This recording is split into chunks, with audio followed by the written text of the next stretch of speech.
ကိုရီးယားနိုင်ငံရဲ့စာသင်ခန်းတစ်ခုအတွင်းအပြေလွှာတိုက်စစ်နေတဲ့အတန်တွေနဲ့ဆူညံနေပါတယ်။ဘောပင်ကိုကြစ်ကြစ်ပေါအောင်စုပ်ကိုင်ရင်ဇပွဲကိုထုရိုက်လိုက်တဲ့အတန်ကြောင့်ရုတ်တရက်တိတ်ဆိတ်သွားတဲ့အခန်းထဲအတူကျောင်းသားအလုံးရဲ့အာယုံဟာတနေရာမှာစုစည်းသွားပါတယ်။ထိုကျောင်းသားဟာထိုင်ရာကထိုက်ရက်လိုက်ပြီးနောက်စက္ကန့်ပိုင်းတွင်လှည့်မြန်တဲ့တုတ်ပြန်မှုတစ်ခုကိုပြုမှုလိုက်ပါတယ်။လွန်ခဲ့သော73ရက်ခန့်ပြောဆန်းအထက်တန်းကျောင်းမှယွန်းရှိဝန်းဆိုတဲ့ကျောင်းသားဟာကျောင်းကိုဝေလီဝင်လင်းအချိန်ကလေးကလာလိရှိပြီးလမ်းလျှောက်ရင်းတော့သူလေးလာရမယ့်စာတွေအကြောင်းတွေးနေလိရှိပါတယ်။တဦးတည်းတီးခြားနေတတ်ပြီးစာကိုပဲတစ်စိုက်မတ်လုံနေတတ်သူမို့ဆရာမတွေကိုယ်တိုင်အတိမတ်ပြုပေမဲ့မကြည်လဲသူအချို့ကတော့မျက်မှောင်ကျိုးနေကြပါတယ်။ရောင်မင်းတို့ကျောင်းသားတစ်တိုက်ဟာအတန်းထဲကရိုးရိုးအေးအေးနေလေးရှိတဲ့ကျောင်းသားတွေအပေါ်ဘူလီလောက်တတ်ကြပြီးနားနေချိန်မှာတော့ခုံနဲ့မကွာစာလုံနေတဲ့ရှီယွန်းကိုဖနက်နဲ့ပြစ်ပေါက်ကရန်စပါတယ်။မတော်တဆဖြစ်သွားပါတယ်ဆိုတဲ့အကြောင်းပြချက်နဲ့လှောင်ပြောင်နေကြတာမို့နောက်တစ်ခါဆိုတတိထားဖို့ခက်အေးပြန်ပြောရင်စာပြန်လုံနေလိုက်ပါတယ်။ဒါကိုမကြည်မနှက်ဖြစ်သွားတဲ့ရောင်မင်းဟာကျောင်းသားအလုံးကမင်းကိုပြန်မုန်းနေဆိုတဲ့စကားနဲ့ထပ်မံရန်စပြန်ပါတယ်။ဒီအချိန်အခန်းတကားဖွင့်ပြီးဝင်လာတဲ့စီနီယာတန်းကကျောင်းသားအချို့ဟာအန်းစုကိုဘယ်မှာလဲလို့မေးနေရကြောင်းအိပ်ပျော်နေတဲ့ကျောင်းသားကိုဝိုင်းညွှန်ပြလိုက်ပါတယ်။သမီးသားကိစ္စနဲ့မှုန်ပြီးဂမူးရှူတို့တိုက်ခိုက်လာတဲ့စီနီယာတန်းဘေ့စ်ဘောကစားသမားတွေကိုအန်းစုကပေါ့ပါစွာပညာပေးနိုင်ခဲ့ပါတယ်။ရန်ပွဲကြောင့်သူ့ဘောပင်ထဲတဲ့အိပ်ပြုတ်ကျသွားလို့မကြည်မနှက်ဖြစ်နေသူရှီယွန်းကိုလည်းအသေးချာပြန်တောင်းပန်ခဲ့ပါတယ်။ Broken Family မှာကျင်လည်ခဲ့ရတဲ့ရှီယွန်းအတွက်လူတွေနဲ့အမွေနဲ့စိတ်ကြောင့်စာကိုသာတစ်ဆိုင်မတ်လုပ်နေတာဖြစ်ပါတယ်။နောက်တစ်ရက်ကျောင်းကိုရောက်လာတော့ကာယချိန်မှာဝတ်ရမယ်ဝတ်စုံပြောင်းနေတဲ့အခါရောင်ပင်တို့အဖွဲ့ကိုသာလှည့်ကြည့်လိုက်ပါတယ်။စာသင်ချိန်တိုင်းအိတ်နေလေးရှိတဲ့အန်းစုကတော့ကာယချိန်တွေမှာအရေးချင်းပြည့်မိတာကြောင့်ဆရာတွေကအားကစားတက္ကသိုလ်တက်ဖို့အကြံပေးပါတယ်။သူနဲ့ဆန့်ကျင်ဘက်စာကြပိုးရှီဝန်းကတော့မီတာ400ကွင်းဆက်ဘက်ဆန့်ချိန်ကိုလမ်းလျှောက်ပြီးအဆုံးသတ်နေရပါတယ်။ဒါကိုလောင်ပြောင်နေတဲ့ဤကြောင်ချမ်းဆိုတဲ့ចောင်းသားကိုမြင်မြင်ကတ်လာသူအန်းစုကိုတယောက်ဖက်နှက်နဲ့ချွတ်ပစ်ပါတယ်။ပြီးတော့ပြန်ကောက်လာပေးဖို့အမိတ်ပေးပြီးနာမည်ကိုမေးက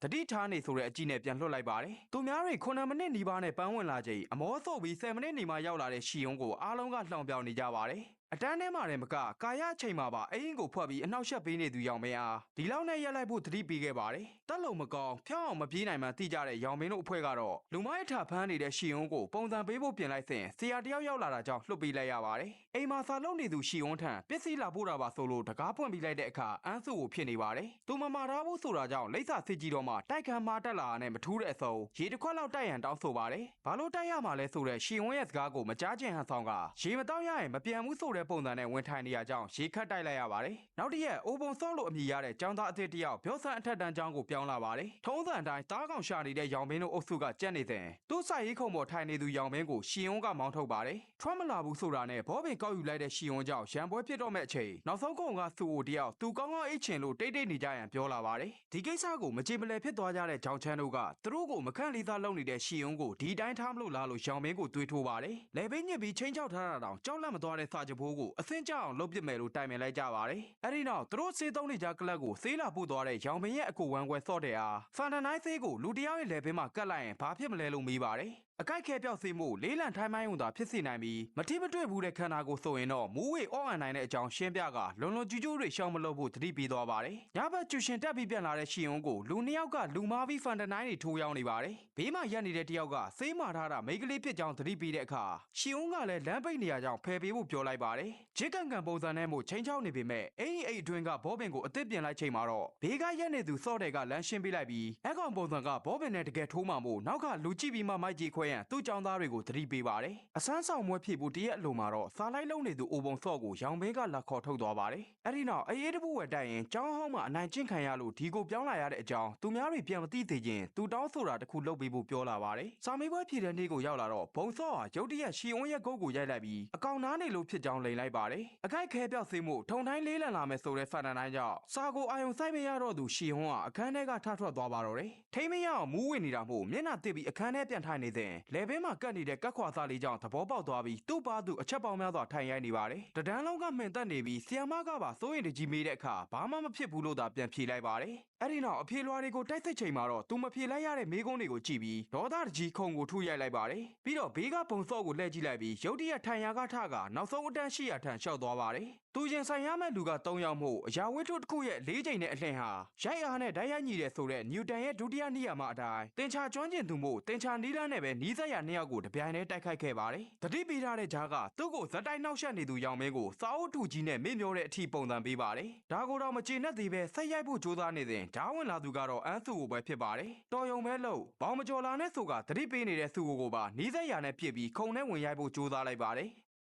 ပြီးခဲ့တဲ့အပိုင်းတက်မှာရှီဟွန်းဟာသူ့ကိုအမျိုးမျိုးစိတ်ဒုက္ခပေးနေသူရောင်မင်းကိုအမှန်ကန်ဆုံးမနေစဉ်စီးကြော်မလာပဲတော်ယုံမဲလုပ်ဖို့အန်းစုကသတိပေးလာပါတယ်စနစ်တကျကိုခံပညာတက်မြောက်ထားတဲ့သူကိုရောင်မင်းတို့တုန်းကအတိုင်းတိုက်ခိုက်လို့မရမှသိတာကြောင့်ပစ္စည်းတစ်ခုခုနဲ့ပြစ်ပေါက်ပြီးမျက်စိမိတ်လိုက်တဲ့အချိန်ခုံနဲ့အလစ်ဝင်ရိုက်ပါတယ်သို့ပေမဲ့တတိကြီးတဲ့အန်းစုကဂမူးရှူတို့လိုက်တိုက်ခိုက်နေသူရှီဟွန်းကိုဖျောက်လက်သည့်တစ်ချက်နဲ့ရှိန်သွားအောင်လုပ်နိုင်ခဲ့ပါတယ်ထပ်ပြီးတိုးဝင်မှုကြံနေစဉ်ဆီယာမရောက်လာတာကြောင့်အန်းစုကပဲသူဟာတငယ်ချင်းတွေရမဖြစ်အောင်တားနေတာဖြစ်ကြောင်းနဲ့ဆီယာမကိုတောင်းပန်မှုရှီဟွန်းကိုပြောပါတယ်ယွန်းရှီဟွန်းတယောက်သူစိတ်လိုက်မှပောက်ကွဲမိတဲ့ကိစ္စအပြီးမှာတော့အံ့ဩထိတ်လန့်နေကြတဲ့အတန်းဘော်တွေကိုကြည့်ရင်အသီးသိပ်ပြန်ဝင်လာပါတယ်ပြင်းပြင်းထန်ထန်ထိခိုက်သွားတဲ့ရောင်မဲစီဆီယာမနဲ့အတူရောက်သွားတဲ့အခါရောင်မင်းရဲ့အမေကမိဘခေါ်မလာပဲတယောက်တည်းရောက်လာသူရှီဟွန်းကိုလူငယ်ထိန်းသိမ်းရေးစခန်းပို့ပစ်မယ်လို့ချိန်ချောက်ပါတယ်ရှီဟွန်းကတော့သူ့လက်ပင်ကိုအကက်ခံရတဲ့ကက်ခွာလေးနဲ့အတူရောင်မင်းရဲ့ကြောပုတ်အိတ်ထဲကဖန်တနိုင်းသေးဘူးကိုပါထုတ်ပြလိုက်ပါတယ်အကြမ်းဖက်မှုထက်ပိုအပြစ်ကြီးတဲ့တားမစ်စီအမှုမို့မကြည်အေးပဲတည်င်းပြန့်သွားပါကရောင်မင်းကိုကြောင်းပြောင်းရလိမ့်မယ်လို့ဆီယာမကတတိပေးပါတယ်ရောင်မင်းတယောက်သူ့ကိုမိမိရဲ့ရပညာပေးထားသူရှီအုံးကိုဒေါသကြီးစိုက်ကြည့်နေခဲ့ပါတယ်အိမ်ပြန်ရောက်လာတော့တိုင်ကွန်ဒိုစကန်သွင်းလေ့ကျင့်ရာမှပြန်ရောက်နေသူဖခင်ကမျက်နှာမှာဒဏ်ရာတွေကိုကြည့်ပြီးရန်ဖြစ်လာတာလားလို့မေးပါတယ်သို့ပေမဲ့ငယ်စဉ်ကအားနေပြီးမေ့လဲတတ်သူအရွယ်ရောက်လာတဲ့သူ့သားရန်ဖြစ်တက်လာတာကိုတော့အပြစ်မတင်ခဲ့ပါဘူးနောက်တစ်ရက်ပုံမှန်အတိုင်းစာသင်ခန်းထဲထိုင်နေတဲ့ရှီအုံးကိုအတန်းဘော်တွေကအကဲခတ်နေစဉ်ရောင်မင်းရဲ့လက်ပါစီနှစ်ယောက်ကကြောင်းစင်းတဲ့အချိန်ဘောင်ချရှင်းအောင်လို့လာခေါ်ပါတယ်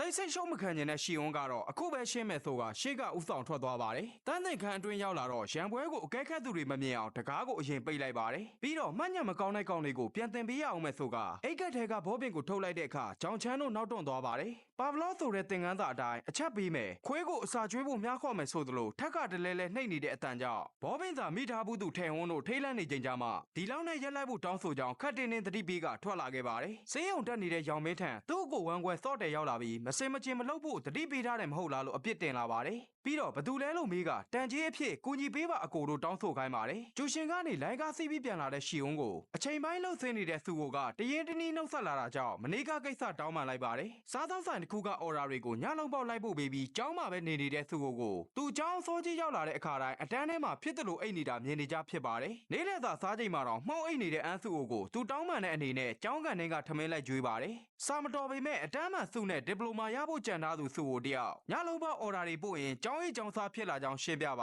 တယ်အတန်းဘော်တွေကြားမှာတော့နာမည်ကြီးလာတဲ့ရှီဝန်းနဲ့ MMA ဖိုင်တာတယောက်ဖြစ်ဖူးတယ်လို့ကောလာဟာလာထွက်နေသူစုတို့အကြောင်းတွေသာရေးပန်းစားနေပါတယ်ပြောစံအထက်တန်းကျောင်းအတွင်းလိမ့်လေလောက်ကင်နေတဲ့ online game တစ်ခုကကျောင်းသားတွေကိုဒုက္ခပေးလာပါတယ်အကျွေးတင်နေတဲ့ကျောင်းသားတွေကရရပစ္စည်းခိုးယူပြီးငွေတို့ချေးစားတဲ့စောတယ်တို့ထံကချေးယူလာကြပါတယ်ရောင်မင်းဟာသူ့ကိုစောတယ်တို့အဖွဲ့ကိုခေါ်ပြီးပညာပေးရန်ရှီဝန်းထွက်လာမယ့်အချိန်ကိုစောင့်နေကြပါတယ်အိုဘုံစောတယောက်သူကျူရှင်ဘယ်မှာတက်ရမလဲဆိုတာနဲ့သူလုပ်ခဲ့တဲ့အမားတွေအတွက်ရှီဝန်းကိုတောင်းပန်ခဲ့ပေမဲ့သူ့စီကအကူအညီလဲမယူနဲ့တောင်းပန်တာကိုလည်းလက်ခံမှာမဟုတ်ကြောင်းသာပြန်ပြောခဲ့ပါတယ်အပြင်ရောက်လာတော့ရန်ညိုးရှိတဲ့ရောင်မင်းတို့အုပ်စုကစောင့်နေပေမဲ့ရောင်မင်းနဲ့ရွယ်ထူတော်မဟုတ်တဲ့ចောင်းသားတယောက်မို့အုပ်စုလိုက်လာသူတွေစိတ်ပြတ်သွားပါတယ်ဒါပေမဲ့ထွက်သွားဖို့လုပ်နေတဲ့ရှီဝန်းကိုစော့တယ်ကပါရိုက်ပြီးအလုတ်သဘောရနားလဲပေးလို့ဆိုကခေါ်ထုတ်သွားပါတယ်ဒါကိုမြင်လိုက်ရတဲ့ဘုံစော့ကအတန်းထဲမှာအိတ်နေတဲ့အန်းစုကိုကူညီပေးဖို့တော့ခေါ်ပေမဲ့စိတ်ဝင်စားပဲသူနဲ့လည်းအဲ့လောက်မရင်းနှီးဘူးလို့ပြောပါတယ်သို့ပေမဲ့အချိန်ပိုင်းလောက်ခလာသာနှစ်ဆပေးမယ်လို့ညှိနှိုင်းတဲ့အခါဝမ်းသာအားရသဘောတူပြီးလိုက်ရှာကြပါတယ်အုပ်လိုက်ဝမ်းရံထားတဲ့ရောင်မင်းဟာရှီဝန်းကိုစာမလုံးနိုင်တဲ့အထိလက်ချိုးပေးရန်စော့တယ်ကိုတောင်းဆိုနေပါတယ်တင်ချပညာရှင်ယွန်းရှီဝန်းကတော့ရောင်ဘင်းကိုစည်ရင်ကဖယ်ထုတ်ပြီးကြံ9ယောက်ကိုအလင်းမြန်တိုက်ဖို့အစီအစဉ်ချက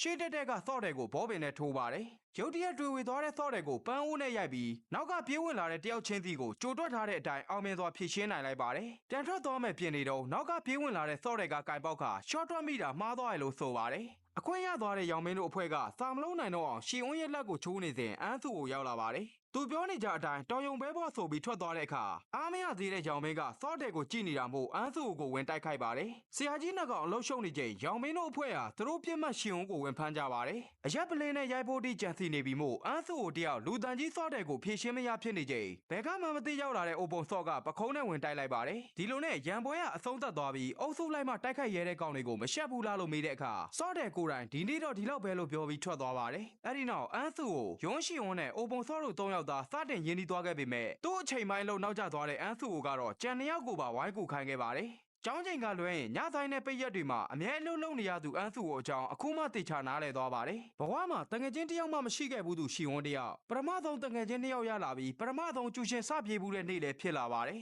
ငွေကြေးချမ်းသာသူအိုဘုံစော့ဟာသူ့ပေါင်းတဲ့2ယောက်နဲ့ပုံမှုရင်းနှီးလို့နေပေမဲ့ကြံ2ယောက်ထဲမှာအန်းစုကငွေရှာဖို့သာလေးလာနေသူဖြစ်ပြီးယွန်းရှီဝန်းကတော့စာကိုသာနှိမ့်မျောနေသူဖြစ်ပါတယ်တစ်ဖက်မှာတော့ရန်ဖြစ်နေတဲ့တပည့်တွေကိုစစ်မေးနေသူတယောက်ရှိလာပါတယ